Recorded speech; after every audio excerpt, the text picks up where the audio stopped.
ही जी भटकंती तुम्ही करता, तर त्या भटकंतीसाठी तुम्ही अशी कोणती विशेष तयारी करता का? पहिले तर मी मेडिकल करून घेतो माझी, असं कुठं जायचं असेल तर, की विदिन सगळ्या लिमिट्समध्ये आहेत का नाही. आणि माझी एक्सरसाइज तर ती चालू असते, कारण मी डोंगरावर चालायला जातो. मी पहिला ट्रेकिंग करत होतो. गाडीसाठी लागणारं सर्व सामान तर असतंच. त्याच्यामध्ये जे कूलंट ऑइल, दुसरं ऑइल, वायपर्स, एक 100 फुटी रशी आहे माझ्याकडं, ती घेऊन जातो. टोईंग रोप घेऊन जातो.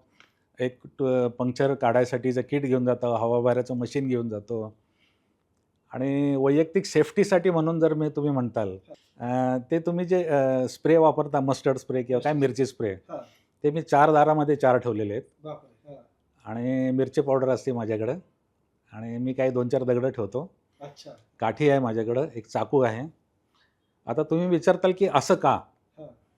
कारण जनरली आता तुम्ही टुरिस्ट म्हणून कुठेतरी गेलात, तरी ते सेफ्टी वातावरण असतं. तुम्ही एका गाडीने जाता, एका ठिकाणी जाता, तुम्ही 4 ठिकाणी बघता आणि तुम्ही परत येता. पण माझ्यावर अशी वेळ आलेली आहे, की 300-300, 400-400 किलोमीटर माणूस नाही, घर नाही, झाड नाही, नुसताच रस्ता. पण काही राज्य अशा आहेत, की तिथे तुम्हाला दगाफटका किंवा धोका होऊ शकतो.